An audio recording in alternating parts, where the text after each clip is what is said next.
या देवी सर्वभूतेषु मां शैलपुत्री रूपेण संस्थिता नमस्तस्यै नमस्तस्यै नमस्तस्यै नमो नमः। आप सभी के जीवन में मां शैलपुत्री की कृपा सदैव बनी रहे, ऐसी मेरी शुभकामनाएं हैं। मैं डॉक्टर मनीषा शर्मा आप सबका हृदय से स्वागत करती हूँ। आज के इस वीडियो में मैं आपको नवरात्रि की प्रथम देवी मां शैलपुत्री की पावन कथा सुनाऊंगी। तो चलिए अपने इष्ट देव को प्रणाम करते हुए आज की कथा का शुभारंभ करते हैं। वंदे वांछित लाभाय चंद्रार्ध कृत शेखराम वृषा आरूढ़ाम शूलधराम शैलपुत्री यशस्विनीम। ओम शं शैलपुत्री देव्यै नमः।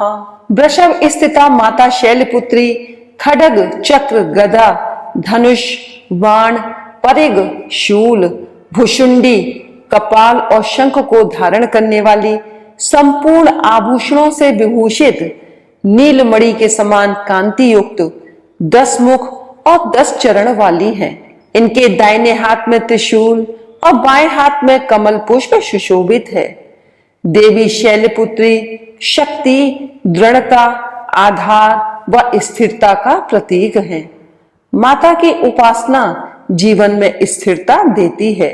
मार्कंडेय पुराण के अनुसार मां दुर्गा अपने पहले स्वरूप में शैलपुत्री के नाम से पूजी जाती हैं।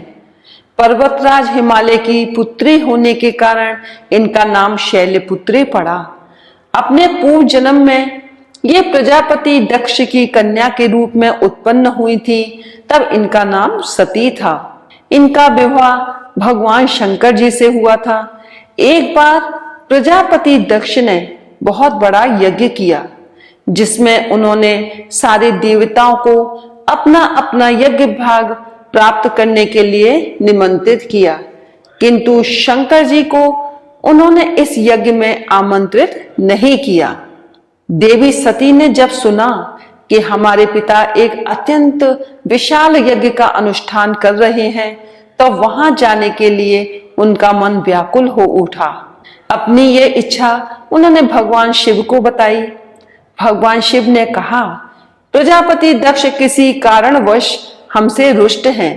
अपने यज्ञ में उन्होंने सारे देवताओं को निमंत्रित किया है, किंतु हमें जानबूझकर नहीं बुलाया है। ऐसी स्थिति में तुम्हारा वहां जाना किसी भी प्रकार से श्रेयस्कर नहीं होगा। शंकर जी के इस उपदेश से देवी सती का मन शांत नहीं हुआ। पिता का यज्ञ देखने और वहां जाकर माता बहनों से मिलने की उनकी व्यग्रता किसी भी प्रकार कम न हो सकी। सती ने पिता के घर पहुंचकर देखा कि कोई भी उनसे आदर और प्रेम से बातचीत नहीं कर रहा है। केवल उनकी माता ने ही स्नेह से उन्हें गले लगाया। परिजनों के इस व्यवहार से देवी सती को बहुत दुख हुआ। उन्होंने ये भी देखा कि भगवान शिव के प्रति तिरस्कार का भाव भरा हुआ है। दक्ष ने उनके प्रति कुछ अपमानजनक वचन भी कहे। यह सब देखकर सती का हृदय ग्लानि और क्रोध से संतप्त हो उठा। उन्होंने सोचा कि भगवान शंकर जी की बात ना मानकर यहाँ आकर मैंने बहुत बड़ी गलती की है। वे अपने पति भगवान शिव के इस अपमान को सहन न कर सकी। उन्होंने अपने उस रूप को तत्काल वहीं योगाग्नि द्वारा जलाकर भस्म कर दिया। वज्रपात के समान इस दारुण दुखद घटना को सुनकर शंकर जी ने क्रुद्ध हो अपने गणों को भेजकर दक्ष के उस यज्ञ का पूर्णतः विध्वंस करा दिया।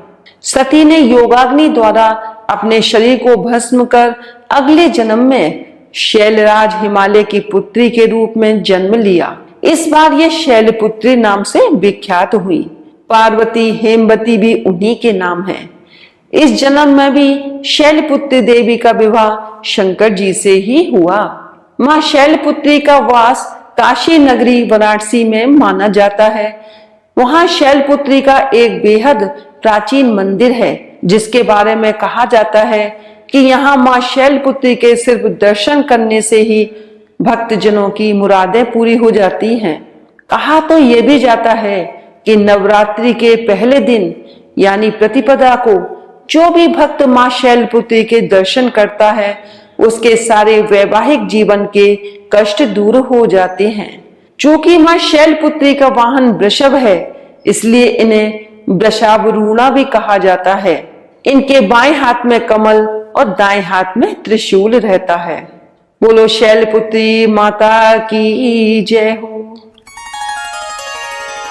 अब सुनते हैं मां शैलपुत्री जी की आरती। शैलपुत्री मां बैल सवार, करे देवता जय जयकार। शिव शंकर की प्रिय भवानी, तेरी महिमा किसी ने न जानी। पार्वती तू उमा कहलावे, जो मुझे सिमरे सो सुख पावे।